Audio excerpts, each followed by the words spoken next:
बंदी छोड़ सतगुरु रामपाल जी महाराज जी की जय हो। सच्चाई पुण्यात्माओं, मोबाइल की बैटरी डिस्चार्ज हो गई थी, जिस वजह से हम लाइव से डिस्कनेक्ट हो गए थे। परमात्मा ने एक बार पुनः हमको लाइव से जोड़ दिया है।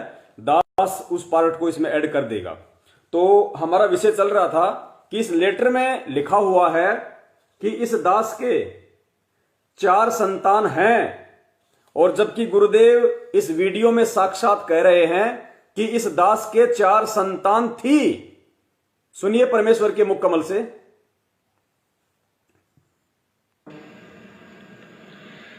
इस दास के 4 संतान, 2 लड़के 2 लड़की थी। यदि ये दास उन्हीं में उलझ पुलझ रह जाता, अब मुझे पता हुआ मेरी कितनी की खातिरदारी करूं। परमेश्वर कहते हैं कि मुझे अच्छे से पता था कि वो जो मेरा बेटा बेटी हैं वो मेरी कितनी अच्छी खातिरदारी करते, कैसा उनका विचार, कैसा उनका व्यवहार था, मैं अच्छे से परिचित था। तो परमात्मा ने पहले ही संकेत दे दिया अपने कलयुगी परिवार के विषय में, जिस कलयुगी परिवार को आज बढ़ा चढ़ा के सतलोक आश्रम मैनेजमेंट हरियाणा के मुखिया भगोड़े महेंद्र के द्वारा संगत में पेश किया जा रहा है, ताकि संगत भ्रमित रहे कि गुरुजी की बेटी तो सही है, झूठ नहीं बोलेगी। लेकिन परमात्मा अंतर्यामी गुरुदेव ने 2008 में ही अपने बेटा बेटी और परिवार के विषय में बता दिया कि आगे चल के वो मेरी कैसी खातिरदारी करते, मेरे उनका कैसा व्यवहार, कैसा उनका आचरण मुझे अच्छे से पता है। तो पुण्यात्माओं, आज आपको समझ लेना चाहिए कि ये काल भगवान जिन बेटा बेटी की आड़ लेके आप लोगों को भ्रमित करने की कोशिश कर रहा है, गुरुजी की मर्यादाओं से आपको दूर करने की कोशिश कर रहा है, आप लोगों ने कितनी सावधानी बरतने की जरूरत है। लेटर में लिखा है कि मेरे 4 बेटा बेटी हैं, और यहां गुरुदेव कह रहे हैं थे। इस दास के 4 संतान, 2 लड़के 2 लड़की थी। यदि ये दास उन्हीं में उलझ पुलझ रह जाता, अब मुझे पता हुआ मेरी कितनी की खातिरदारी करूं। खूब पता है मुझे वह क्या नेचर है उनका, कैसा उनका स्वभाव और क्या करते। अब परमात्मा के चरणों में आया हूं, मेरे लाखों चेले बेटा बेटी हो गए। अब एक को कहता हूं भाई जल जाना, 10 खड़े हो जाते हैं। ये क्या कारण है? क्योंकि मैंने परमात्मा की भक्ति का रटना लाई, और उस भक्ति की शक्ति से इन बच्चों में इतनी श्रद्धा बन गई, जब हाथों पर रखूं अपने गुरुदेव को, अपने पिता को।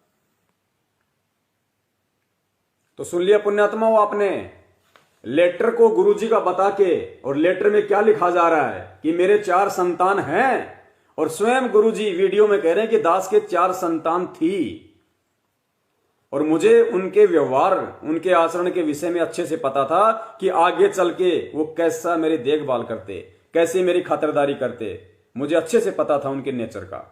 तो पुण्यात्माओं, भ्रमित मत होना, ये ज्ञान मार्ग है। जैसा परमात्मा ने भूमिका में बुलवाया था कि यदि इस भक्ति मार्ग में ज्ञान आधार नहीं तो सतलोक नहीं, और परमात्मा जबरदस्ती कान पकड़ के नहीं ले जाएगा। आगे चलिए, गोपीचंद भर्तरी की कथा के माध्यम से देखिए परिवार को किस कदर पेश किया जा रहा है। दास के पुराने परिवार में 2 पुत्र वीरेंद्र तथा मनोज तथा 2 पुत्री मंजू तथा अंजू, कुल 4 बच्चे हैं। अनारो देवी दास की धर्म पत्नी है। देखो पुण्यात्माओं, सतगुरुदेव जी ने सन 1995 में ही परिवार को त्याग दिया था, और आज क्या लिखा जा रहा है कि अनारो देवी दास की धर्म पत्नी है। अरे नालायको, आज सतगुरु रामपाल जी महाराज जी की बेटी के समान है वो। दास ने पिछले वीडियो में क्या कहा था कि पुण्यात्माओं, परमेश्वर के विशेष आशीर्वाद से दास इस संभोग क्रिया से दूर हो चुका है। परमेश्वर के आशीर्वाद से दास अपनी भक्तमती के साथ में अब किसी प्रकार का कोई भी भोग विलास या शारीरिक संबंध नहीं है। दास ने अपनी भक्तमती को अपनी बहन समझ लिया, क्योंकि हम दोनों एक ही परमात्मा के बच्चे हैं। अज्ञानता में हमने कुछ भी किया, लेकिन आज जब हमें ज्ञान हो गया कि जब हम दोनों आत्मा हैं, हमारा पिता एक है, और हम दोनों उस पिता से नाम दीक्षित हैं। नाम दीक्षा लेने के बाद में उसी बाप ने तुझे बेटी कहा, मुझे बेटा कहा, तो हम दोनों भाई बहन हो गए। आज से हम ये क्रिया नहीं करेंगे। पुण्यात्मा, उसी दिन से हमने इस कुकर्म को त्याग दिया और हमने भाई बहन का रिश्ता बना लिया। तो सोचो, परम पिता परमेश्वर जो एक पति की भूमिका में 8 सितंबर 1951 से धरती पे प्रकट है, और 1995 में संत रामपाल जी महाराज जी ने उस कलयुगी परिवार को त्याग दिया। किसी भी प्रकार का कोई संबंध अनारो देवी के साथ नहीं रहा। तो क्या वो परमात्मा आज ये कहेगा कि अनारो देवी दास की धर्म पत्नी है? अरे आज तो अनारो देवी संत रामपाल जी की बेटी है, बेटी। पुण्यात्माओं, कितना बड़ा ठग, कितना बड़ा जाल इस काल ने इस लेटर के माध्यम से संगत में भिजवाया है। और फिर कहते हैं कि इस लेटर को एक जब भी कभी भक्ति से मन हटे तो एक बार लेटर को पढ़ लेना, इसको मन शांत हो जाएगा। और कितनी घटिया बातें लिखी गई है। क्या अनारो देवी संत रामपाल जी महाराज जी की आज के दिन धर्मपत्नी है? क्या है वो धर्मपत्नी? अरे जो अनारो देवी संत रामपाल जी से नाम दीक्षा ले चुकी है, जो संत रामपाल जी महाराज जी से नामदान लेके भक्ति कर रही है, जो उनकी बेटी बन चुकी है शब्द की, क्या वही संत रामपाल जी महाराज जी आज इस लेटर में ये लिखेंगे कि अनारो देवी मेरी धर्मपत्नी है? उसको अपनी बेटी बना के क्या आज उसे अपनी धर्मपत्नी बनाएंगे? पुण्यात्माओं, कितना बड़ा ठगी का धंधा हो रहा है यहां पे गुरुजी की आड़ में। गुरुजी कहते हैं साधु शब्दा परखिए, दुख पड़े घरनार, और सूरवीर जद जानियो जब रण बाजे तलवार। यानी साधु और भगत संत की पहचान उसके शब्दों से होती है। तो ये लेटर कहां से आया है, किसने निकाला है? आप बोले भगत भाई बहनों को गुरुजी की आड़ में कौन मूर्ख बना रहा है? 3 साल से पीले पर्चे गुरुजी का नाम बता बता के तुम लोगों को राजनीति, आरक्षणबाजी, दान धर्म के नाम पे किसने ठगा है? निर्णय कर लेना, एक रास्ता चुन लेना पुण्यात्माओं। 2 नाव की सवारी जांग फाड़ देती है, जांग, ध्यान रखियो। अनारो देवी दास की धर्मपत्नी है।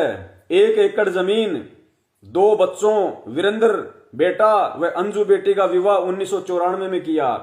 यानी यहां पे इस लेटर को संत रामपाल जी महाराज जी का नाम देके और महेंद्र के द्वारा, मैनेजमेंट के द्वारा गुरुजी के उस कलयुगी परिवार को ऊपर उठाया जा रहा है, उसके प्रति दयावान बनाया जा रहा है संगत को कि भाई गुरुजी ने तो 1995 में ही घर छोड़ दिया, उसके बाद में सारी जिम्मेदारी अनारो देवी पे आ गई। खाली 1 एकड़ जमीन थी, खाली 1 एकड़ जमीन, 4 बेटे, और 1994 में वीरेंद्र का और अंजू का विवाह कर दिया। पुण्यात्मा ध्यान रखना, 1994 में गुरुजी के बड़े बेटे और बड़ी बेटे का विवाह हो गया। तो 1994 में अगर गुरुजी के बड़े बेटे का विवाह हुआ था तो कमाने लायक तो था ना। सुनिए, 1 एकड़ जमीन, यानी गुरुजी के घर छोड़ने के बाद में अनारो देवी के हिस्से में 1 एकड़ जमीन आई और 1 एकड़ जमीन चल गई महेंद्र के हिस्से में। तो अनारो देवी के पास अब क्या रहा? 1 एकड़ जमीन, 2 बच्चों, वीरेंद्र बेटा और अंजू बेटी का विवाह 1994 में। 2 बच्चे, बेटी मंजू और बेटा मनोज छोटे थे। मंजू वो जो आप लोगों को आदेश बताती है और मनोज वो जो आज भगोड़ा बन के घूम रहा है। दोनों छोटे थे, पढ़ रहे थे। नौकरी ही एकमात्र रोजगार का साधन था। अनारो देवी एक भैंस रखती थी, उससे घर का घी दूध ही चलता था। कुछ दूध बेचती थी जो भैंस के चारे की पूर्ति ही करता था। 2 कमरे किराए पर चढ़ते थे, यानी 2 कमरे भी थे, वो किराए पे चढ़ते थे। कभी किराएदार आते, कभी खाली रहते। मई 1995 में दास 2 राहे पर खड़ा हो गया। एक तरफ गुरुजी का वचन, दूसरी ओर 4 बच्चे और पत्नी की मौत। यानी गुरुजी को भी आप और हमारी तरह सामान्य व्यक्ति सिद्ध कर दिया कि गुरुजी भी 2 राहे पे खड़े हो गए कि अब क्या करूं, गुरुजी के वचन की पालना करूं या दूसरी तरफ अगर मैंने गुरु वचन की पालना की, घर छोड़ दिया, तो मेरे 4 बच्चे और मेरी धर्मपत्नी मर जाएगी, भूखी मौत हो जाएगी। गुरुजी को यहां पे सामान्य व्यक्ति की तरह पेश कर दिया, सामान्य व्यक्ति की तरह सोचने वाला। कई दिन ज्ञान मंथन करके गुरु वचन चुना। पुण्यात्मा सब ध्यान रखना, कई दिन ज्ञान मंथन करके। अरे परमात्मा तो हमें कहते हैं कि ज्ञान का और घाम का चमकासा होता है। जिसको परमात्मा प्राप्ति की आस होती है, गुरु जी कहते हैं ज्ञान का और घाम का चमकासा होता है। एक चोट सिधारिया जिन्हें गुरु मिलन दी आस। ये शब्द कहने वाला सत्संगों में क्या 1995 में कि मुझे भगवान चाहिए या परिवार चाहिए, इस बात को सोचने के लिए कई दिन का समय लगाएगा। आपके गुरु को मानुष साबित किया जा रहा है इस काल प्रेरित मैनेजमेंट के द्वारा। कई दिन ज्ञान मंथन करके गुरु वचन को चुना। और गुरु जी हमें क्या सिखाते हैं कि पुण्यात्माओं, आत्म कल्याण के मार्ग में तो मां बाप की भी नहीं माननी, तुरंत फैसला कर लो अगर ज्ञान समझ में आ गया तो। दास को गुरुदेव जी की कृपा से ज्ञान ठीक से समझ में आ गया था। भाई जब ज्ञान ठीक से समझ में आ गया तो फिर 2 राय पे खड़े होने की दिक्कत क्या थी? मंथन करने के लिए कई दिन लगाने की आवश्यकता क्या थी? ये शब्दों को देखिए पुण्यात्माओं।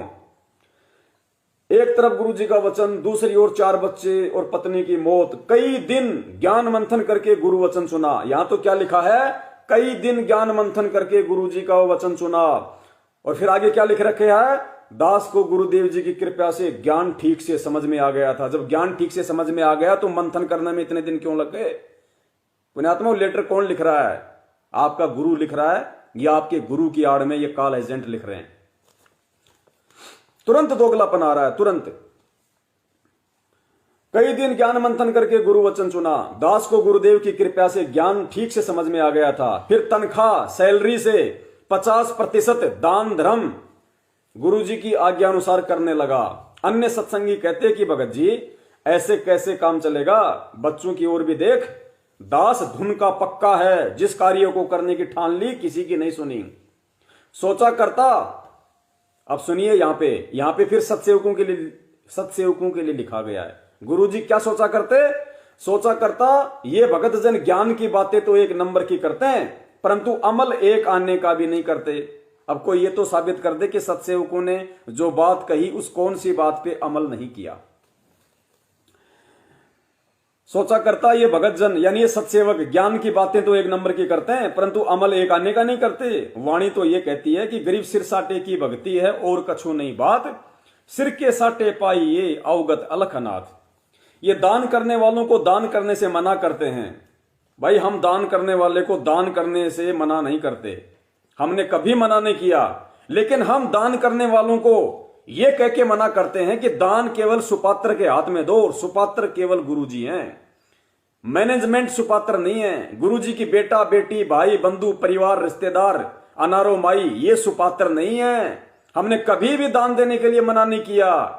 हमने कहा कि दान दो जब गुरुदेव आ जाएं उनके हाथों में दो, ताकि सुपात्र को दान दोगे तो तुम्हारे कर्म बनेंगे और इन कुपात्रों को दान दोगे तो तुम्हारे कर्म बिगड़ेंगे। हमने ये कहा है। ये दान करने वालों को दान से मना करते हैं। परमात्मा सिर दान करने से मिल जाए तो भी प्राप्त करना चाहिए। ये नकली भगत हैं। सत्सेवकों के लिए कहा गया है कि ये नकली भगत हैं। दास दोनों हाथों से दान करता था, यानी गुरुजी कह रहे हैं कि मैं दोनों हाथों से दान करता था और ये दान करने के लिए मना कर रहे हैं। कोई तो बता दो अगर गुरुजी ने किसी भगत को दान किया हो तो, गुरुजी ने किसी भी व्यक्ति को दान दिया हो तो। अरे गुरुजी ने अगर दान किया था तो अपने गुरुदेव को किया था। यहां लिखा गया, मतलब पुण्यात्मा आप लोगों को किस कदर गुरुजी का नाम लेके भ्रमित किया जा रहा है कि देखो भक्तों, गुरुजी भी कहते थे कि मैं दोनों हाथों से दान करता था और तुम आज दान करने से डर रहे हो। तो ये आप लोगों को फंसाने का तरीका यहां पे मैनेजमेंट का गुरुजी की आड़ में, कि यहां पे गुरुजी की तरफ से लिखा हुआ बताया है कि मैं रामपाल दास तो दोनों हाथों से दान करता था।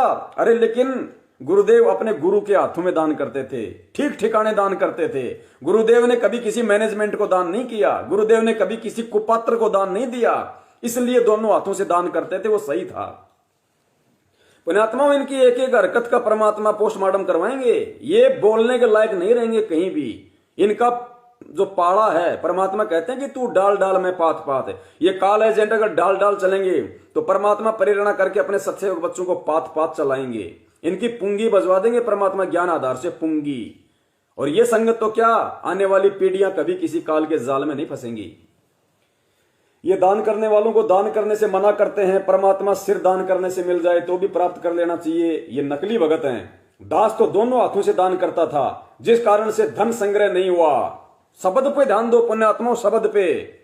यहां गुरुजी की तरफ से लिखा गया बताया है, यानी दास अगर सीधे रूप में कहे तो सतगुरु रामपाल जी महाराज जी ये कह रहे हैं कि दास तो दोनों हाथों से दान करता था, जिस कारण से धन संग्रह नहीं हुआ। यानी आपके गुरुजी के प्रति ये लोग ये दर्शा रहे हैं कि संत रामपाल जी तो धन संग्रह करना चाहते थे, लेकिन वो धन संग्रह नहीं कर पाए क्योंकि दान ज्यादा करते थे। क्या हमारे गुरुदेव कभी दान संग्रह करने की सोची थी उन्होंने? अरे जो परमेश्वर हमें ये कह रहा है, जो गुरुदेव हमें ये पाठ पढ़ाता है कि भाई साईं इतना दीजियो जिसमें कुटुंब समाए और हम भी भूखे ना रहें साधु ना भूख हो जाए, वो परमात्मा ये कहेगा कि मैं दान ज्यादा करता था इसलिए मैं धन संग्रह नहीं कर पाया, पैसा नहीं जोड़ पाया। पुण्यात्माओं, कहां हमारे गुरुदेव को खड़ा किया जा रहा है?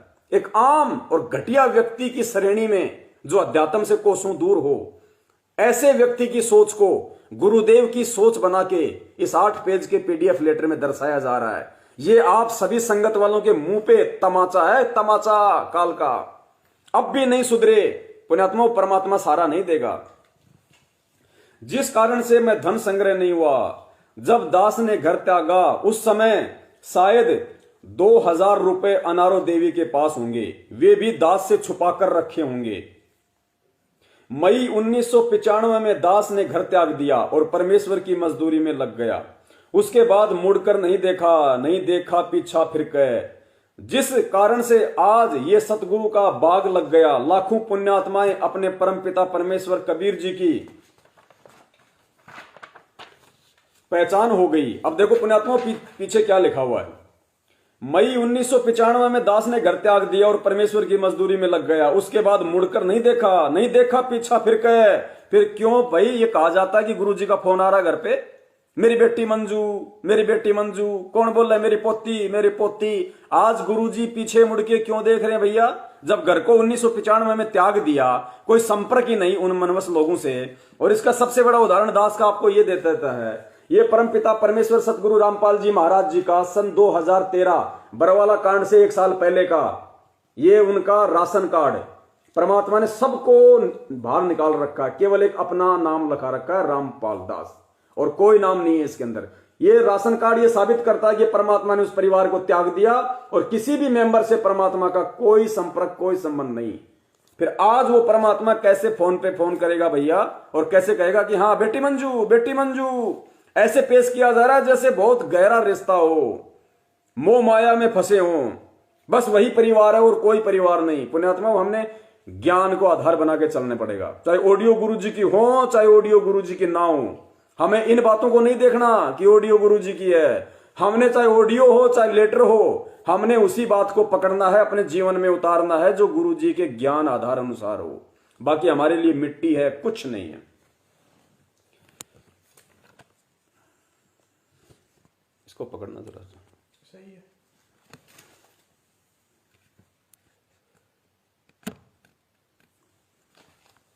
पुण्यात्मा, वहां पर हमारे तो ऐसे ही औजार हैं। मैनेजमेंट तो 50-50 हजार के 1-1 लाख के कैमरे रखता है, 10-15 आदमी बैठ के सारा वीडियो तैयार करते हैं। अब आप और हम तो ऐसे ही अपना टाइम सा पास कर रहे हैं। तो आगे देखिए, इसमें नहीं देखा पीछा मुड़ के, जिस कारण से आज ये सतगुरु का बाग लग गया। लाखों पुण्यात्माओं को अपने परमपिता परमेश्वर कबीर जी की पहचान हो गई। आगे तो गिनती भी नहीं कितने जीवों का पहाड़ जैसा कष्ट जन्म मरण का कहर समाप्त होगा, जिसका श्रेय पुराने परिवार को जाता है। ये लो जी, इस परिवार के प्रति ठप्पा लगा दिया। गुरुजी कह रहे हैं कि ये जो सब कुछ जो हुआ है, इतनी बड़ी संगत जुड़ गई, इतने लोग जन्म मरण से बाहर निकल रहे हैं, इसका श्रेय पुराने परिवार को भी जाता है। बेटा बेटी पत्नी सबको श्रेय जाता है। और पुण्यात्माओं, भक्ति मार्ग में श्रेय लेके गधा नहीं बनना इंसान को। अब देखिए कैसे आप लोगों को, यानी संगत को धीरे धीरे इस लेटर के माध्यम से मूर्ख बनाए जाने की प्रोसीजर शुरू है। लेकिन परमात्मा ने पूरा खुलासा करवा देंगे आज इसका पूरा पोस्टमार्टम, जिसका श्रेय पुराने परिवार को भी जाता है, यानी बेटा बेटी अनारो माई सबको इसका श्रेय जाता है। अच्छा, गोपीचंद भर्तरी के परिवार के सामने रोजगार की समस्या कतई नहीं थी। उस कहानी के माध्यम से यह बताया गया कि गोपीचंद और भर्तरी ने जब राज छोड़ा तो उनके पीछे रोजी रोटी की समस्या नहीं थी। वो राजा के खानदान से थे, परिवार वाले आराम से खा सकते थे, राजा थे। फिर भी बच्चों तथा पत्नियों ने रो रो कर कहर मचा दिया। गोरखनाथ के डेरे में भी वापस लाने पहुंच गए थे। पुराने परिवार की दशा ये थी, यानी अब गुरुजी कह रहे हैं कि मेरे परिवार की, जब मैंने परिवार को छोड़ा 1995 में, तो मेरे परिवार की क्या दशा थी। पुराने परिवार की दशा ये थी, दास के घर त्यागने के 1-2 महीने बाद उस परिवार को भीख मांगकर खाना था। ये मुझे पता था, परिवार को नहीं पता था। फिर भी इन पुण्यात्माओं ने आ तक नहीं की, अन्यथा हाहाकार मच जाती। परिजनों को बुलाते, रिश्तेदार इकट्ठे कर लेते, हम किसके सहारे रहेंगे, क्या खाएंगे। दास को विचलित कर सकते थे। गुरुजी कह रहे हैं कि मुझे विचलित कर सकते थे। पुण्यात्मा, शब्दों पे ध्यान देना। गुरुजी कह रहे हैं कि भैया मैंने जो भक्ति मार्ग, ये जो परिवार को छोड़ा भक्ति के लिए, आप लोगों को ज्ञान देने के लिए, नाम देने के लिए, इस मार्ग को बढ़ाने के लिए, इसका श्रेय पुराने परिवार को भी जाता है। क्यों जाता है? अगर यही परिवार मेरे इस उस परिवार को त्यागने के बाद अगर वो लोग रिश्तेदारों के जाते, सबको इकट्ठा करते कि हमें छोड़ के चला गया, हम क्या खाएंगे, हम तो भूखे मर जाएंगे, वो हाहाकार मचा देते, तो हो सकता है मैं रामपाल दास विचलित हो सकता था। और थोड़ी देर पहले क्या लिखा है कि दास धुन का पक्का था, जो ठान ली वो ठान ली, ज्ञान समझ में आ गया था। और नीचे लिख रहे हैं कि मैं विचलित हो सकता था। ये दोगले वचन किसके हैं पुण्यात्माओं? अरे जिसने ठान ली, जिसको ज्ञान समझ में आ गया, जिसने अपना एक मार्ग चुन लिया, वो आगे ये लिखेगा कि मैं विचलित हो सकता था। विश्वास ही नहीं, बिल्कुल ऐसा दर्शा दिया गया जैसे बिल्कुल दो नावों की सवारी। पुण्यात्मा कौन लिख रहा है ये बातें? ये दोगली बातें कौन कर रहा है? अरे साध वचन पलटे नहीं, चाहे पलट जाए ब्रह्मांड, तो ऊपर तो इतनी ज्यादा दृढ़ता दिखाई गई है कि दास तो धुन का पक्का था, नौकरी छोड़ी तो छोड़ दी, साथियों ने कहा कि क्या कर रहा है, नहीं सुनी किसी की, मुझे ज्ञान समझ में आ गया था। और या कह रहे हैं कि मुझे विचलित किया जा सकता था, मैं विचलित भी हो सकता था।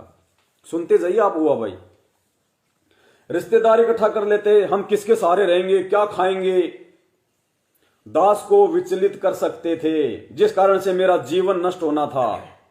अब पुण्यात्माओं, अब इस परिवार के प्रति जो इतनी संवेदना जानबूझ के दिखाई जा रही है कि परिवार भूखा मर जाता, हम क्या खाएंगे। अरे क्या खाएंगे? अब आपको बताते हैं क्या खाएंगे। कितने मेंबर है परिवार में? जब गुरुजी ने परिवार छोड़ा तो पीछे कितने मेंबर थे? पीछे मेंबर थे 5। भाई माता पिता तो महेंद्र जी के पास भी रह सकते थे, छोड़ो उस चीज को, माता पिता को आप वहां से निकाल दो। अनारो माई, 2 बेटे 2 बेटियां, टोटल मेंबर कितने? 5।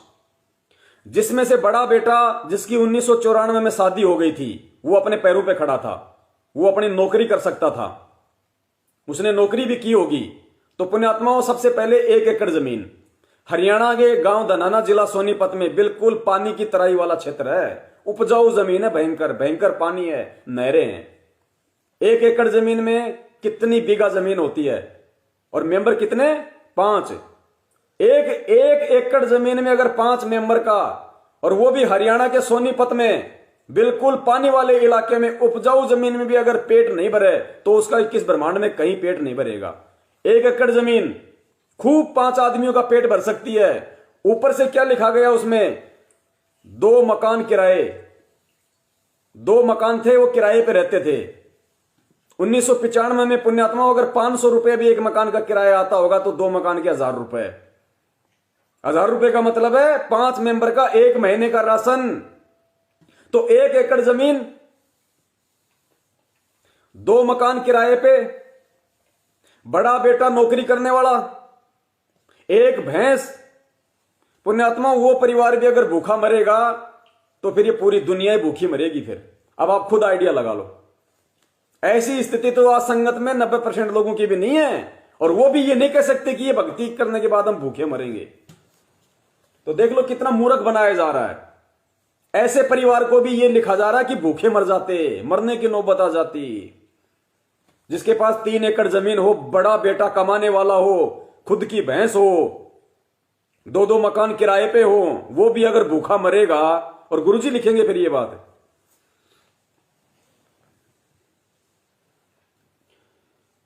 पुण्यात्माओं, उन्होंने आ तक नहीं भरी, अन्यथा हाहाकार मच जाता। परिजनों को बुलाते, रिश्तेदार इकट्ठा कर लेते, हम किसके सहारे रहेंगे, क्या खाएंगे। दास को विचलित कर सकते थे, जिस कारण मेरा जीवन नष्ट हो जाता, इस परिवार का भी मानव जीवन व्यर्थ जाता। आप संगत का आज ये जो बाग लगा है ये नहीं लग पाता, आपका जीवन नष्ट हो जाता। पुराने परिवार का आपके ऊपर जो बहुत बड़ा उपकार है, भाई हमारे ऊपर कोई उपकार नहीं है पुराने परिवार का। अगर कोई माने तो माने। इसमें गुरुजी की तरफ से लिखा गया है कि मेरे पुराने परिवार का, यानी मेरे बेटा बेटी का, अनारो माई का, आप लोगों के ऊपर बहुत बड़ा उपकार है। अरे हमारे ऊपर तो केवल हमारे सतगुरु देव जी का उपकार है, बाकी हम किसी को नहीं मानते। वो बेटा बेटी, भाई बंधु जवाई सब काल प्रेरित हैं, फोकट के हैं, उनका काहे का उपकार हमारे ऊपर। अरे उनको हमारा उपकार मानना चाहिए जो संगत के पैसे से मौज मस्ती कर रहे हैं। आज उन्होंने बिल्डिंगें ठोक दी संगत के दान पे, हराम की कमाई से, संगत के दान से हराम के टूक तोड़ रहे हैं। लग्जरी गाड़ियों में घूम रहे हैं। उपकार तो उनको हमारा मानना चाहिए, हम क्या उनका उपकार मानेंगे भाई।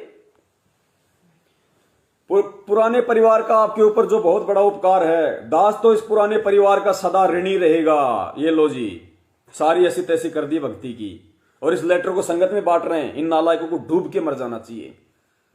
परमपिता परमेश्वर सतगुरु रामपाल जी महाराज जी ये लिख रहे हैं कि मैं तो उस परिवार का हमेशा ऋणी रहूंगा, और ये नालायक उस परमात्मा को अपना ऋणी बना के, और फिर ये संगत, ये लेटर पूरी संगत में बांट रहे हैं। इनको शर्म नहीं आई इस शब्द के साथ में इस लेटर को पूरी संगत में बांट रहे हैं। अरे आराम खोरो, तुम्हें परमात्मा ने नाम दे दिया, भजन दे दिया, सत्संग दे दिया, काल जाल से बाहर निकलने का मंत्र दे दिया। अरे ऋणी तो तुम हो परमात्मा के, तुम्हें ऋणी होना चाहिए उस परमात्मा का। और तुम उल्टा इस लेटर में ये लिख के कि मुझे उस पुराने, मैं तो सदा उस पुराने परिवार का ऋणी रहूंगा। ये तो इसी दिन मर गए परिवार वाले, ये इसी दिन मर गए, उसी दिन मर गए थे जिस दिन ये लेटर इन्होंने अपने हाथों से लिखा था। ये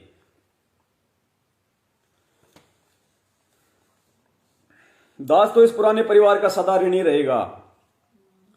यदि ये हाहाकार मचा देते तो न आप सुखी होते न दास मुक्त होता। यह सब बताने का दास का केवल इतना ही मकसद है कि आप इस परिवार को स्नेह की दृष्टि से देखना आ गया ना वो काम। इस परिवार के प्रति संगत की झूठी सहानुभूति प्राप्त करने का मकसद ये लेटर है, ताकि गुरुजी की बेटी को गुरुजी की बेटी मान के संगत मूर्ख बनी रहे। वो जो बातें बोले वो बातें संगत मान ले और हमारा धंधा चलता रहे। ये सब बताने का दास का केवल इतना ही उद्देश्य है कि आप इस परिवार को स्नेह की दृष्टि से देखना, याद कर लेना इसके उपकार को। हमारे ऊपर कोई उपकार नहीं भैया। जब भी दिखाई दे तो ये कल्पना अवश्य करना कि ये उस परिवार के सदस्य हैं। दास के कहने का भाव ये नहीं कि आप इनकी पूजा करना या गले में माला डालना, नहीं, केवल इनके उपकार को मत भूलना। अरे भैया, हम केवल सतगुरु के उपकार को नहीं भूलेंगे, बाकी हमारे ऊपर किसी का कोई उपकार नहीं है। इसी पुण्य के भागी बन जाओगे। लो जी, भक्ति से पुण्य के भागी नहीं बनोगे। इस परिवार के ये मान लोगे कि इस परिवार को बहुत बड़ा उपकार है, इनका सम्मान करो। सम्मान तो हम भैया भक्ति में आने के बाद में कुत्ते का भी करते हैं, हम बिल्ली का भी सम्मान करते हैं, हम उसको भी नहीं धुतकारते। और कहते हैं अगर तुम इस परिवार का उपकार मानोगे तो तुम पुण्य के भागी बन जाओगे। बताओ, उपकार मानने से ही पुण्य के भागी बने जाए तो फिर भक्ति मंत्र आरती की क्या जरूरत है। पुण्यात्मा शब्दों को पकड़ना, ये दास इसलिए बता रहा है कि आप भ्रमित ना हो। ये बहुत बड़ी दया है आप संगत के ऊपर, जो परमेश्वर ने सत्सेवकों को पासबुक के रूप में खड़ा कर दिया तुम्हारे सामने। वरना ऐसा नंगा नाच नचाते ये लोग, हम कभी सतलोक तो क्या नरक लोक क्या बताए अब दास आपको।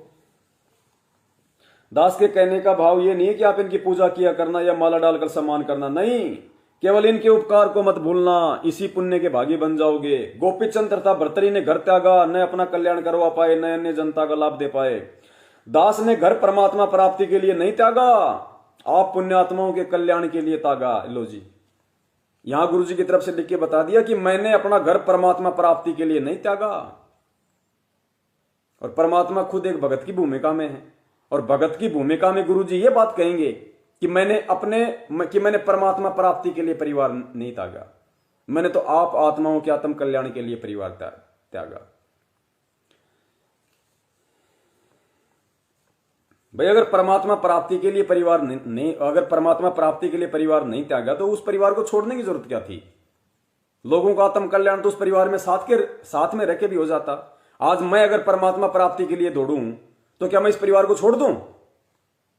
मतलब ये दर्शा रहे हैं कि बाबा बन जाओ, जंगल में भग जाओ, छोड़ दो अपने परिवार को। और गुरुजी कहते हैं कि बेटा तुम्हें कर्म योगी बनना, कर्म सन्यासी नहीं बनना। ये क्या शब्द लिख रहे हैं ये लोग यहां पे कि मैंने परिवार परमात्मा प्राप्ति के लिए नहीं त्यागा। और गुरुजी क्या कहते हैं कि भैया मेरा आत्म कल्याण सबसे पहले है, मेरे आत्म कल्याण में अगर कोई बाधक बन जाएगा मैं उसकी एक नहीं सुनूंगा। और यहां क्या कह रहा है, क्या लिखा जा रहा है गुरु जी की तरफ से कि मैंने परिवार को परमात्मा प्राप्ति के लिए नहीं त्यागा। और गुरु के वचन 4 बखाना कि जो भक्ति वो अपने भक्तों से करवाएगा उसी भक्ति को स्वयं भी मन कर्म वचन से करेगा। पुण्यात्मा, बहुत ज्ञान विरुद्ध बातें इस लेटर में, और पूरी तरह से संगत का सत्यानाश करने के लिए ये लेटर लिखा गया है। और फिर कह रहे हैं कि इस लेटर को जब कभी भी तुम्हारा भक्ति से मन विचलित हो, इस लेटर को पढ़ लेना एक बार, भक्ति में मन लगेगा। अब तुम स्वयं निर्णय करना आपको लोगों का कितना मन लगेगा। एक परिवार दो बेटे दो बेटी छोड़ी थी, लाखों परिवार लाखों बेटे बेटी मिल गए। वह परिवार भी परमेश्वर कबीर जी ने जिंदा रखा, वह भी फिर मिल गया, यानी वह भी भगत बन गया तो अपना असली परिवार बन गया, सतलोक में बना रहेगा, नहीं तो यही 12 बाट हो जाना था। सर्व संगत से निवेदन है कि इस पत्र को अमर कथा मानकर सुरक्षित रखना। ये लो जी, इस ज्ञान गंगा में जो सृष्टि रचना है वो अमर कथा नहीं है, अब ये अमर कथा है। मंजू की महिमा, अनारों की महिमा, महेंद्र की महिमा, वो अमर कथा हो गई। अब ये सृष्टि रचना अमर कथा नहीं है। अब अमर कथा क्या हो गई कि संत रामपाल जी महाराज जी के पुराने परिवार के आगे हाथ जोड़ो, उनका सम्मान करो, उनको स्नेह की दृष्टि से देखो कि अगर ये परिवार अगर ना होता तो हमारा आत्म कल्याण नहीं होता। अब वो अमर कथा हो गई, ये लेटर अमर कथा हो गया, इसमें कितनी गंध भरी हुई है और ये अमर कथा हो गई। पुण्यात्माओं सोचो कहां लेके आपको ले जाया जा रहा है। सर्व संगत से निवेदन है इस पत्र को अमर कथा मानकर सुरक्षित रखना। जब मन काल का एजेंट परेशान करे तो इसे पढ़ लेना, मन की परेशानी दूर हो जाएगी। यहां पर यह भी बताना अनिवार्य है कि इस महान परोपकार में अपने अपने स्तर की सहायता प्रत्येक भगत भगतमती ने सिर धड़की बाजी लगाकर की है। प्रत्येक का नाम लिखा जाए तो मोटा ग्रंथ बन जाएगा। आज भी सर्वसंगत पूर्ण समर्पित है। कुछ भगत जन विचलित होते हैं, उनके लिए संजीवनी का काम यह पत्र करेगा। जो आदमी मैनेजमेंट की चापलूसी छोड़ रहे हैं उनके लिए वापस चापलूसी करने का काम ये लेटर करेगा। कहने का मतलब ये, मैनेजमेंट कौन है? आप में से भगत हैं, दास की आज्ञा का पालन करते हैं। अब कितनी गुरुजी की आज्ञा का पालन करते हैं आपको 6 साल से हम सत्सेवक दिखा रहे हैं।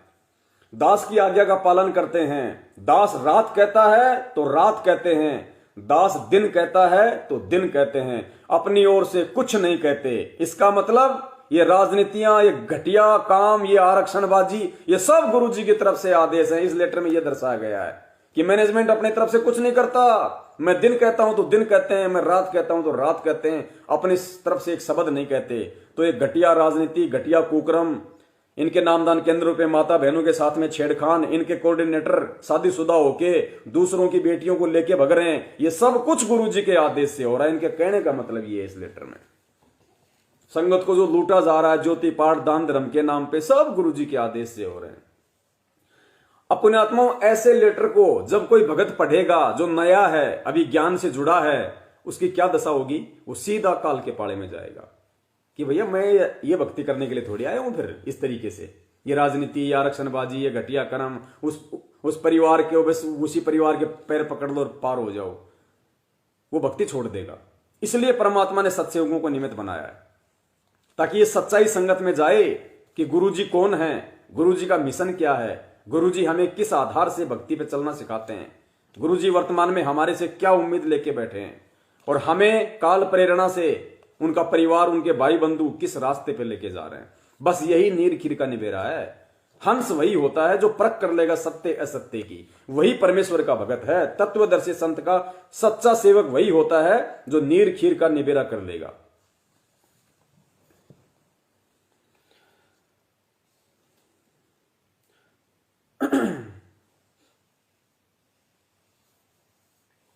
जैसे किरका जहर का रंग हो रही हो, कहो कौन तेज खाए राम रंग हो रही हो। एक नया पैसा दुरुपयोग करना ये जहर के समान मानते हैं। कौन? मैनेजमेंट वाले। कि गुरुजी कह रहे हैं कि एक नया पैसे का दुरुपयोग करना ये जहर के समान मानते हैं, जहर खाना समझते हैं। यानी परमात्मा के पैसे में गड़बड़ करना जहर खाने के समान है। तो भाई फिर ये बताओ, राजस्थान के गैंगस्टर आनंदपाल सिंह जो गुंडा था, जो पुलिस एनकाउंटर में मारा गया था, उसकी सीबीआई जांच के लिए राजपूत करणी सेना को, उन जगत वालों को 5 लाख रुपए भक्तों का दान दिया गया। क्या वो दुरुपयोग नहीं था? 16 लाख प्लस 5 लाख रुपया हरियाणा के जाट आरक्षण में सन 2016 में दिया गया। क्या वो पैसे का दुरुपयोग नहीं था? 5 लाख हिसार में कांग्रेस की रैली में दिया गया, किसान रैली में, क्या वो पैसे का दुरुपयोग नहीं था? करोड़ों रुपए धरने प्रदर्शन रैलियों में ज्ञापन देने में इन्होंने खर्च कर दिए, क्या वो पैसा दुरुपयोग नहीं हुआ? आज ये हरामखोर 16-16 लाख 20-20 लाख की लग्जरी गाड़ियों में घूम रहे हैं संगत के दान पे, क्या ये पैसे का दुरुपयोग नहीं है? पुण्यात्माओं, आज संगत को ज्योति पाठ और दान के नाम पे लूटा जा रहा है, क्या ये पैसे का दुरुपयोग नहीं है? आप लोग आंखें खोलो संगत वालों, कहां घूम रहे हो? बहुत बुरी स्थिति हो जाएगी आने वाले समय में। वही बचेगा जो परमेश्वर की शरण में होगा। आप चाहे कितने भगत बने फिरो अपने आप में, कितना ही संत रामपाल जी का भगत कहो अपने आप को, अगर ज्ञान को आधार नहीं बनाया और गुरु जी के प्रत्येक वचन की पालना करके भक्ति मार्ग पे नहीं चले, आपका कहीं ठोर ठिकाना नहीं है। सत्सेवकों की संगति यदि भक्ति पे बने रहना है, भक्ति पे गुरु जी के जेल से आने तक यदि आपको बच के रहना है, सत्सेवकों की संगति आपको करनी पड़ेगी। आपको ज्ञान आधार से चलना पड़ेगा, वरना चाहे आज निकलो चाहे कल निकलो, परमात्मा कभी पीछे से नहीं पकड़ेगा। जहर का एक कण ही बुरा हाल कर देता है, अधिक खाना क्या करेगा सबको पता है। समय आने पर आपको सब पता चल जाएगा कि दास कौन है। आप केवल कबीर जी का वफादार कुत्ता दास को मानकर चलो, जो भोग भोग कर आप धनी लोगों को जगा रहा है, चोरी होने से बचा रहा है, जागते रहना, नाम का जाप करते रहना। अब देखो कितनी घटिया बात यहां पे लिखी गई है। पुण्यात्माओं, ये शब्द से ही हमने सारी चीजें समझनी पड़ेंगी। क्या लिखा गया है? समय आने पर आप सबको पता चल जाएगा कि दास कौन है, यानी रामपाल दास कौन है। समय आने पे आप सबको पता चल जाएगा। आप केवल, यानी संगत को आदेश दे रहे हैं गुरुजी अपने लिए कि आप केवल मुझे कबीर जी का वफादार कुत्ता मानकर चलो। पुण्यात्मा, ये क्या लिखा जा रहा है? क्या लिखा जा रहा है यहां पे? गुरुजी की तरफ से लिखा हुआ बता रहे हैं ये कि गुरुजी कह रहे हैं कि आप मुझ रामपाल दास को कबीर जी का कुत्ता मान के चलो, बस। और परमेश्वर क्या कह रहे हैं पुण्यात्माओं कि ये तुम्हारी रिहर्सल हो रही है यहां पे। गुरु मानुष कर जानते ते नर कहिए अंध, ओमे दुखी संसार में आगे काल के फंद। यहां गुरुजी की तरफ से खुद लिखा हुआ कह रहे हैं, यानी गुरुजी कह रहे हैं कि आप मुझे केवल कबीर परमात्मा का कुत्ता मान के चलो, कबीर परमात्मा का कुत्ता मान के चलो, कबीर परमात्मा का कुत्ता मान के चलो। और गुरुजी हमें क्या बता रहे हैं? गुरुजी हमें क्या बताते हैं सत्संगों में कि मुझ रामपाल दास को क्या मान के चलना पड़ेगा, और फिर निर्णय करना इस पीले पत्र में और गुरुजी के इस सत्संग में। और एक नहीं, परमात्मा ने सैकड़ों बार जब भी ये जिक्र आया है गुरु और परमात्मा के स्थान को लेके, तो गुरुजी ने सदा यही कहा है कि आपको गुरु को परमात्मा मान के चलना पड़ेगा। और यहां कह रहा है कि गुरु को कुत्ता मान के चलो। यहां गुरुजी कह रहे हैं कि गुरु को परमात्मा मान के चलो, और यहां इस लेटर में मैनेजमेंट लिख रहा है कि गुरुजी को, यानी संत रामपाल जी को कुत्ता मान के चलो, और महेंद्र भगोड़े को भगवान। पुण्यात्मा, मर जाना चाहिए आप लोगों को ये लेटर अगर तुमने पढ़ के अगर इसको आग नहीं लगाई, अगर मैनेजमेंट वालों को अगर तुमने ज्ञान आधार से जूते नहीं मारे।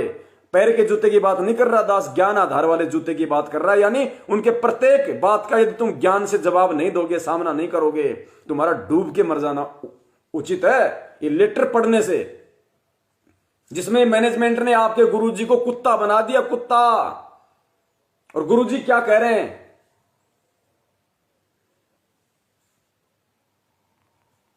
तो गुरुजी के सामने आते ही आपको ऐसा महसूस हो जैसे मैं भगवान के सामने जा रहा हूं। अति विनम्रता हो, आधीनी हो, आंखों में एक विशेष प्यार हो, आत्मा गद गद हो। और जब भी गुरुदेव आपके समक्ष आए, आप ये ना समझे कि ये दास रामपाल आ गया है, ये समझे कि भगवान आ गए। सुना इस शब्द को कि जब भी मैं रामपाल दास आपके सामने आऊं तो ये ना समझना कि ये रामपाल दास आ गया, ये समझना कि भगवान आ गया। किसकी सेटिंग कर रहे थोड़ी यार, एक मिनट पुण्यात्माओं, थोड़ा सा सिस्टम हिल गया हमारा। ऐसे टेबल, ऐसे चेयर पे लगा रखा है हल्का सा, तेरा छोड़ना ठीक। लेटर में लिखा जा रहा है गुरुजी की तरफ से, गुरुजी कह रहे हैं कि मुझे परमात्मा का कुत्ता मानो। और यहां गुरुजी क्या कह रहे हैं, और इसी में नहीं, हर सत्संग में जब भी गुरु और परमात्मा के स्थान की बात आई है तो गुरु को परमात्मा से बड़ा मानने की बात कही गई है कि ये दास भगवान नहीं लेकिन आपको भगवान मानना पड़ेगा। ये नहीं कहा कि ये दास भगवान नहीं लेकिन आपको कुत्ता मानना पड़ेगा। आंखों में एक विशेष प्यार हो, आत्मा गदगद हो, और जब भी गुरुदेव आपके समक्ष आए आप ये ना समझे कि ये दास रामपाल आ गया है, ये समझे कि भगवान आ गए। ये दास भगवान नहीं है, लेकिन आपकी रिहर्सल कराने के लिए ये एक कठपुतली, एक ड्रावा आपके सामने रखना पड़ेगा, खड़ा रहना पड़ेगा, ताकि आप जब परमात्मा आवे तो वहां कोई रिहर्सल में उनके सामने को जो वास्तविक आपकी परेड होगी उसमें कमी ना रह जाए। अब बताओ पुण्यात्मा, वो आपको कहां काल के जाल में फंसाया जा रहा है। इस लेटर के अनुसार तो हमें गुरुजी को कबीर जी का कुत्ता मानना पड़ेगा, और इस वीडियो के अनुसार हमें गुरुजी को भगवान मानना पड़ेगा, भगवान से बढ़ के मानना पड़ेगा। गुरु गोविंद दोनों खड़े काके लागू पाए, बलिहारी गुरु आपना जिन गोविंद दियो बताए। कबीर गुरु बड़े हैं गोविंद से, मन में देख विचार, हरि सुमरे सो रह गए गुरु भजे होए पार। कबीर सात दीप नो खंड में, गुरु से बड़ा न कोई, करता करे ना कर सके, गुरु करे सो होए। गुरुर ब्रह्मा गुरुर विष्णु गुरुर देवो महेश्वर, गुरुर साक्षात पर ब्रह्म तस्मै श्री गुरुवे नमः। सतलोक आश्रम मैनेजमेंट हरियाणा ने पीला पर्चा संगत में भेज के गुरु जी को अपनी तरफ से कुत्ता बोल दिया, कुत्ता। अब इस मैनेजमेंट के पीछे चलने वाला, इसके आदेशों पे चलने वाला दुनिया का सबसे बड़ा कुत्ता, सबसे बड़ा कुत्ता, वो भगत नहीं हो सकता, वो कुत्ता है सबसे बड़ा।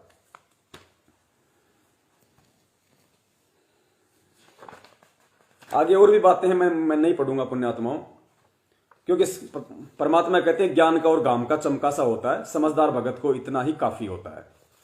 और आगे हमारा विषय था, अभी 2-3 दिन पहले जो हरियाणा के कैथल से कोई रणसिंह दास है और गुरुजी की जो कलयुगी बेटी है मंजू, उसके साथ उन दोनों की कोई बातचीत हो रही थी 20-25 मिनट की। दास चाहता था उस पर जिक्र करना, लेकिन दास अब उचित नहीं समझ रहा है, क्योंकि समय भी इतना नहीं है और हमें उन फालतू की बातों से कोई लेना देना भी नहीं है।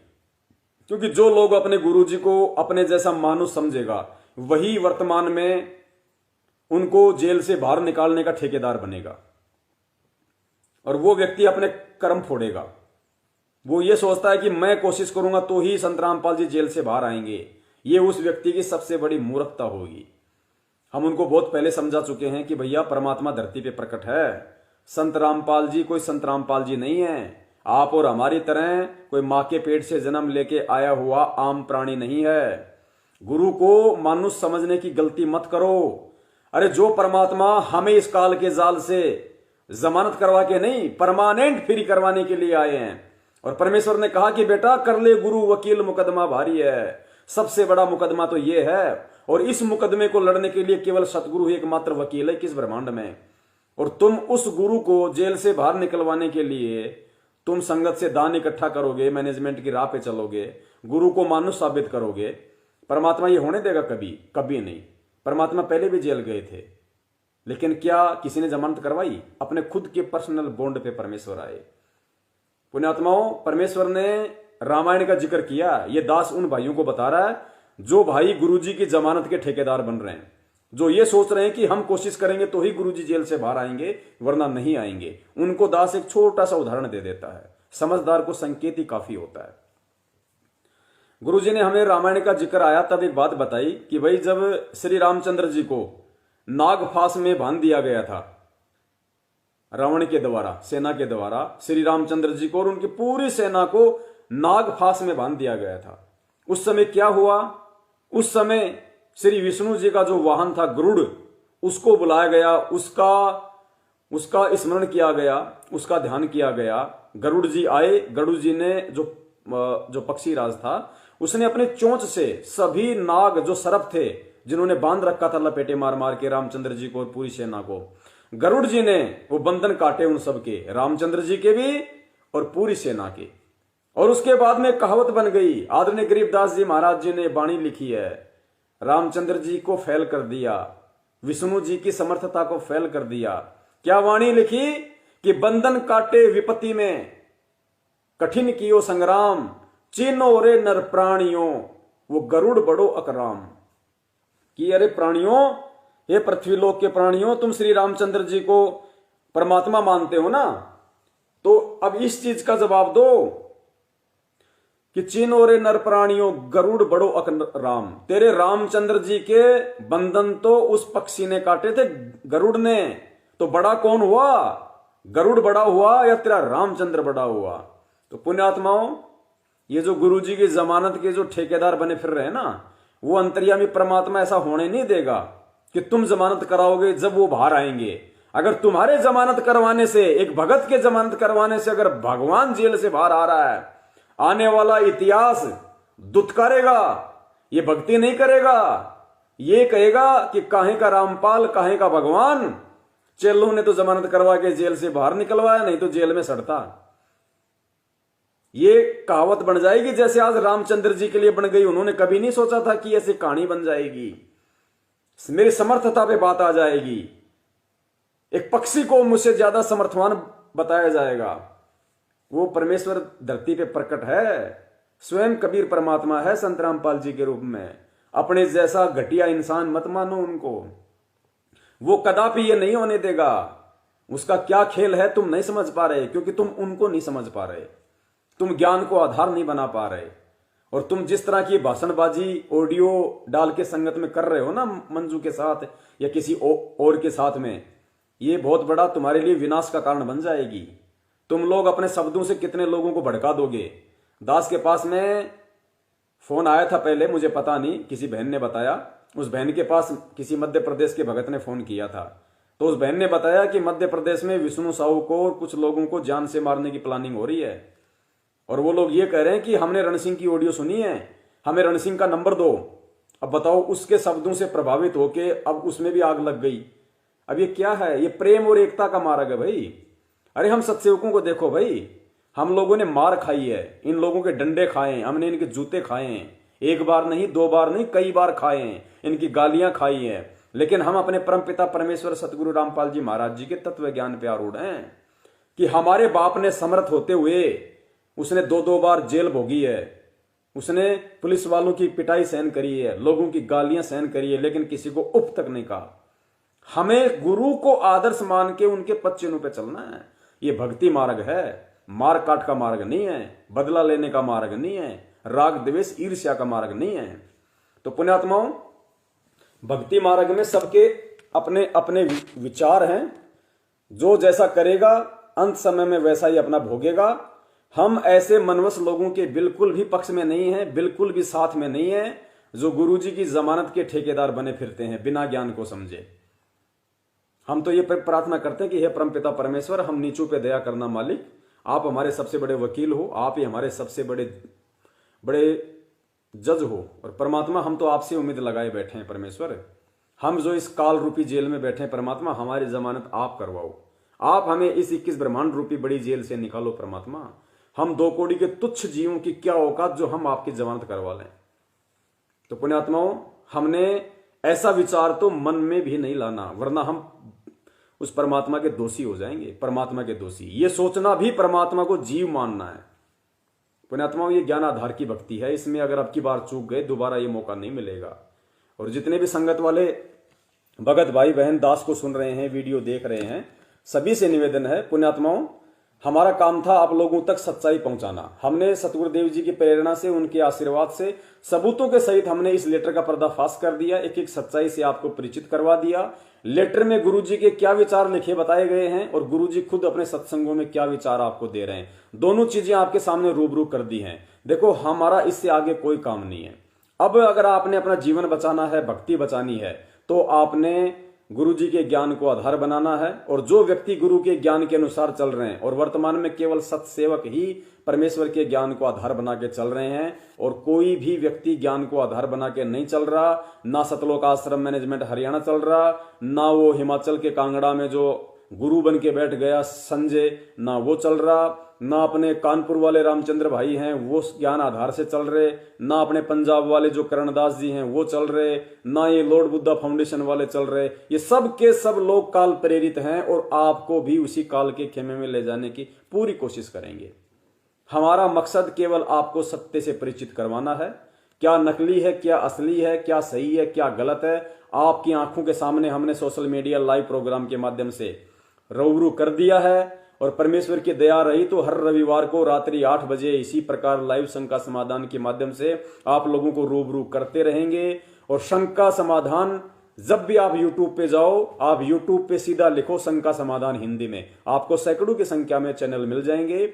भगत भाई बहनों ने, सत्सेवकों ने हजारों की संख्या में वीडियो अपने अपने चैनलों पे डाल रखे हैं। आप उन चैनलों को देखो, सत्य असत्य से परिचित हो और उसके बाद में परमेश्वर के ज्ञान को आधार बना के सही रास्ता चुनो। गुरु जी के आने तक यदि आप इस भक्ति मार्ग पे जीवित रहना चाहते हो, बने रहना चाहते हो, तो केवल ज्ञान आधार ही एकमात्र सहारा है। इसके अलावा दूसरा कोई स्रोत नहीं है। मार्केट में कोई भी इंजेक्शन या टैबलेट नहीं मिलता है कि वो आप खा लोगे या खाते रहोगे तो आप भक्ति पे जीवित रहोगे। भक्ति पे जीवित रहने का एकमात्र आधार यदि वर्तमान में है तो केवल ज्ञान आधार है। और ज्ञान आधार यदि वर्तमान में किसी के पास है तो सतगुरुदेव जी के आशीर्वाद से सत्सेवकों के पास में है। सत्सेवकों के साथ बने रहिए, परमेश्वर के ज्ञान आधार से चलते रहिए, परमात्मा को परमात्मा मान के भक्ति पे लगे रहिए। ये भक्ति विश्वास की है। अब ये ना समझना कि गुरुजी 6 साल हो गए नहीं आ रहे, गुरुजी 2 साल नहीं आए, 10 साल नहीं आए। ये परमेश्वर की अपनी मर्जी है। वो चाहे 50 साल ना आए, वो उनकी अपनी मर्जी है। हम बोलने वाले कुछ नहीं होते इसमें। हमें यदि समझ में आ गया कि धरती पे पूर्ण परमात्मा के रूप में संत रामपाल जी महाराज जी प्रकट हैं, तो उसके बाद हमें निसंशय हो जाना चाहिए भक्ति और भगवान को लेके। आज से पहले हमें क्या पता था भाई? क्या सतलोक है, क्या मंत्र है, क्या भक्ति है, क्या रमेणी, कुछ पता था क्या? परमात्मा ने हमारा हाथ पकड़ा, भक्ति से जोड़ा, अपनी पहचान करवाई, तो आज हमें पता चला कि हम तो अनंत युगों से भटक रहे थे। सतलोक जाने के लिए हमें हमेशा काल प्रेरित संतों ने भटकाया, भरमाया। आज हमारा हाथ भगवान ने पकड़ लिया, परमात्मा ने पकड़ लिया, सतलोक की जानकारी करवाई। हमें आज से पहले तो नहीं पता था, और जैसे पता चला तो अब हम सचेत हो गए। तो पुण्यात्माओं, जैसे हमें आज से पहले नहीं पता था, गुरु जी ने अपने शरण में लेके हमें जानकारी करवाई, ठीक इसी प्रकार हमें सतलोक में वो परमात्मा कब लेके जाएगा, कौन से जन्म में लेके जाएगा, कौन से युग में लेके जाएगा, कब लेके जाएगा, ये काम सतगुरु रामपाल जी महाराज जी का है, उस पूर्ण परमात्मा का है। हमें आगे टेंशन नहीं होनी चाहिए कि हम सतलोक कब जाएंगे। हमें टेंशन होनी चाहिए कि सतलोक जाने के लिए जो भक्ति परमेश्वर ने हमें दी है, जो मर्यादा हमें दी है, उसका हमने पूरी तरह से पालन करना है। गुरु के एक एक वचन का हमने ध्यान रखना है। किसी भी काल एजेंट व्यक्ति के बहकाव में नहीं आना। किसी भी व्यक्ति को ये सोच के कि ये गुरु जी की बेटी है, बेटा है, पत्नी है, भाई है, हमें किसी के संपर्क में हमें फालतू में रहना ही नहीं है। उनकी किसी भी बात का हमने अनुसरण करना ही नहीं है। हमने केवल अपने गुरुदेव ने जो बातें बता दी, जो सत्संग दे दिए, कौन सी कमी छोड़ दी और क्या चाहिए हमें। जो आत्मा की प्यास थी, जो आत्मा का आहार था, वो सत्संग परमेश्वर ने दे दिया। जपने के लिए मंत्र दे दिए, सब कुछ दे दिए पुण्यात्माओं।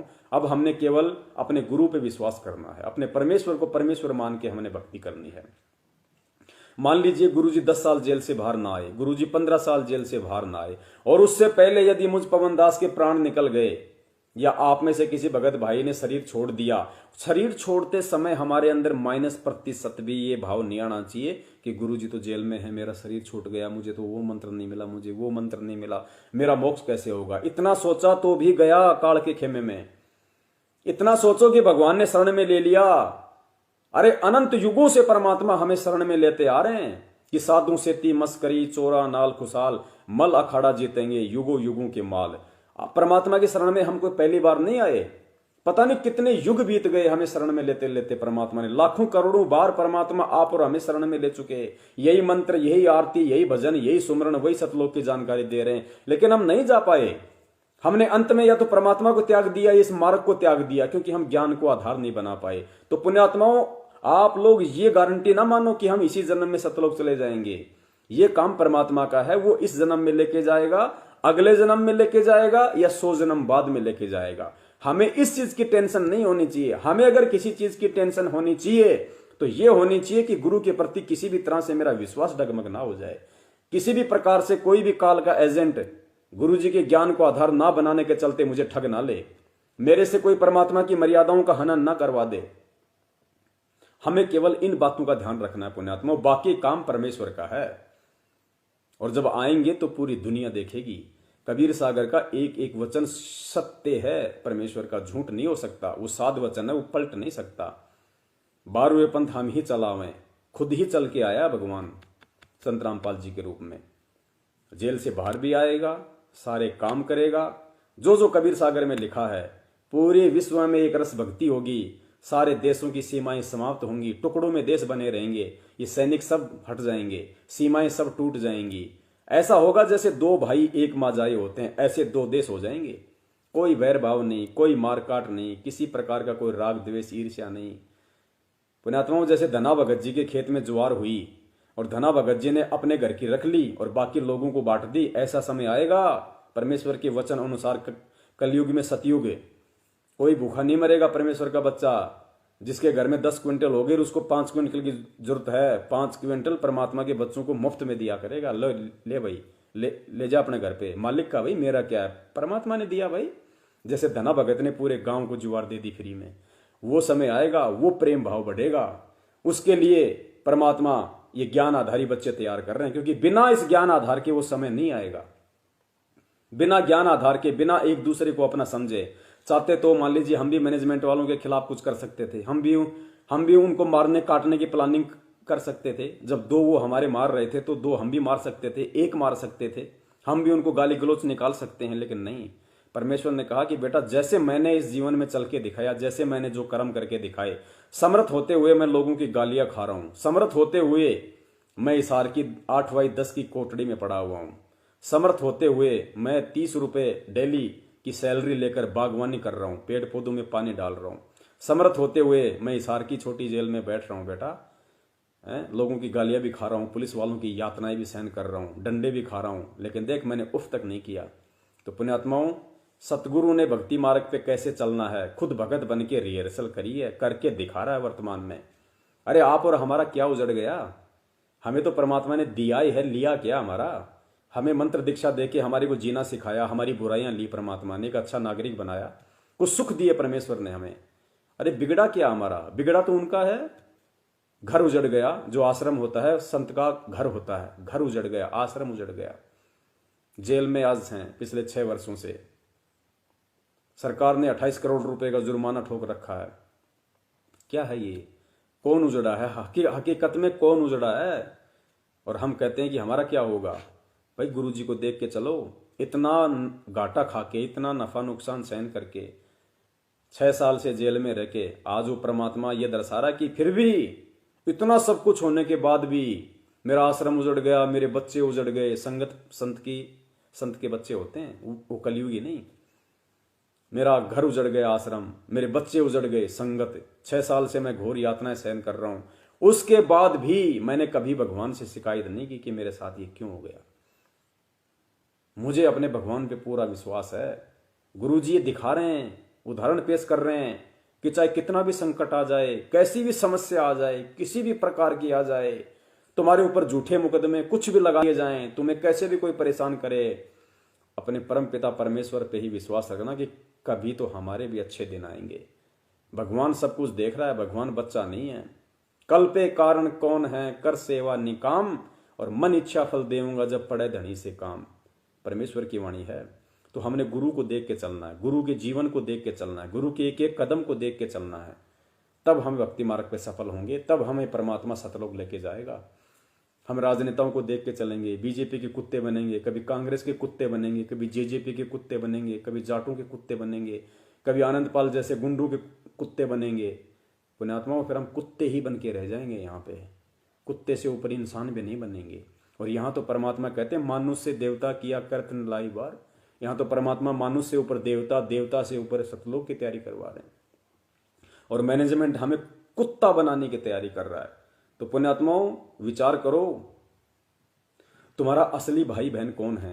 तुम्हारे असली भाई बहन सत्सेवक हैं, जो तुम्हें ज्ञान आधार से परमेश्वर के सत भक्ति मार्ग पर चलने की नसीहत दे रहे हैं गुरु जी के आशीर्वाद से, या ये सतलोक आश्रम मैनेजमेंट हरियाणा और गुरु जी के बेटा बेटी, उनका परिवार है, जो तुमसे घटिया राजनीति, गंदे कर्म करवा के ये पीले पर्चे निकाल के उल्टी सीधी बातें, झूठी बातें लिखे तुम्हारे को काल के मुंह में लेके जा रहे हैं।